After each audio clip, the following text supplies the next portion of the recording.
description. And the way to understand the meaning is to go to the books that Jesus taught from.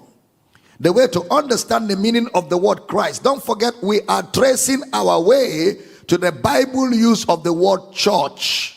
All right? So the way to understand the word Christ is to go to the books from where Jesus taught. Now, which books are those books that Jesus taught from again? Genesis to Malachi. All right? So that will be the books of reference.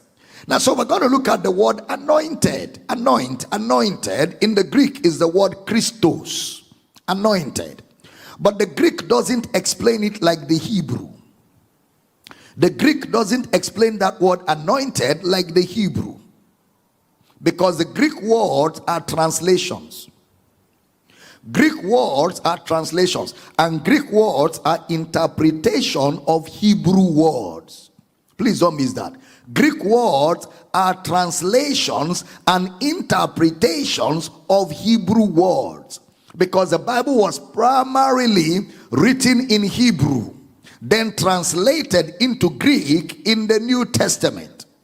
Primarily written in Hebrew, then translated into Greek in the New Testament. And of course, we also have the Greek translation of the Old Testament.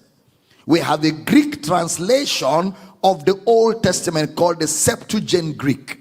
Septuagint Greek. And I'm going to get that in a bit in the course of this series. So the word Christ in the Hebrew is the word Mashach. Mashach.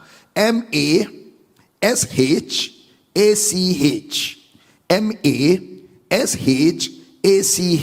Where you have the word Messiah. Messiah. It's within a culture. That word is within a culture. It means to pour on. The word anointed, the word Messiah, it means to pour on. It means to smear. To smear. And it means to put on a surface. To put on a surface. It also means to rub on. To rub on. That's why it's a word used for how people apply what you call cream to their bodies.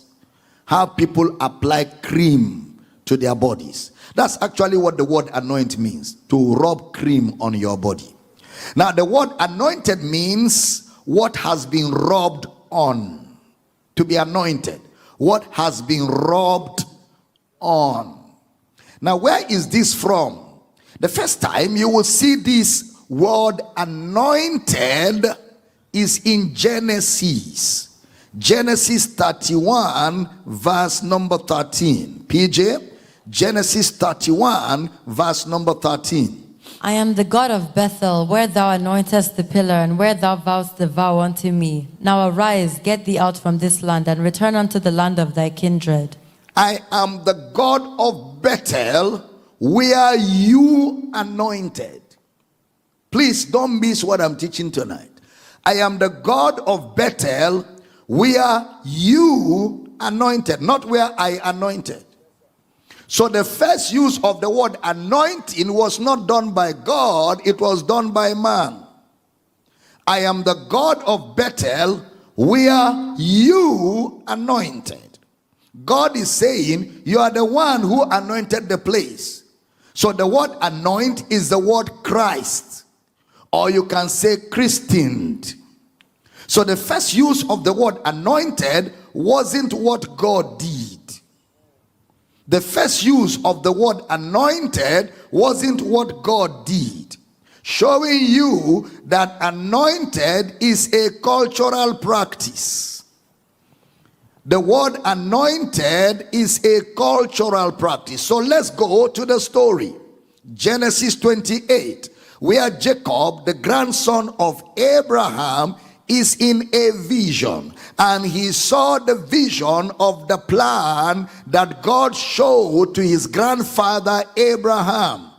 Then when he got out of the vision, Genesis 28, 16 to 17, PJ.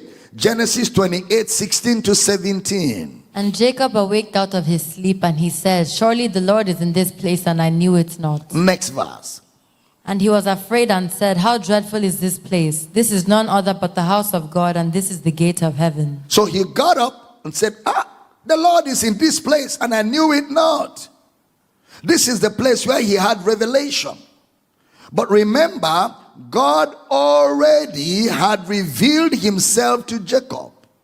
Jacob had seen the importance of what had happened.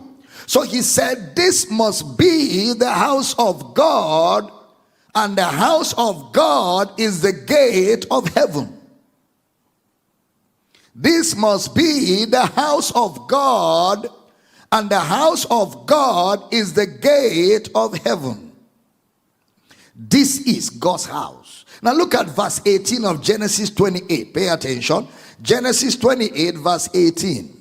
And Jacob rose up early in the morning and took the stone that he had put for his pillows and set it up for a pillar and poured oil upon the top of it. He got up and poured oil on the top of it, and he called the name of the place Bethel. So listen now. Did he anoint it first before God came there? Or God was there first, and in recognition of the fact that God was there, he anointed? Huh? A or B? B. So God was there first, and because God had already come there, was why Jacob anointed. So which means the oil was symbolic of a sacred place. The oil doesn't bring God in their culture. And it was a cultural practice. And it was done by men, not by God. It was no spiritual practice. God never asked for oil from day one. It was men that brought their culture to add in the operation of God. But don't forget, God uses man's language.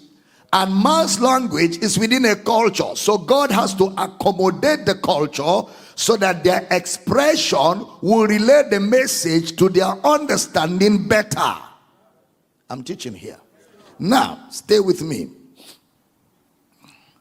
So, it was to stay within the culture.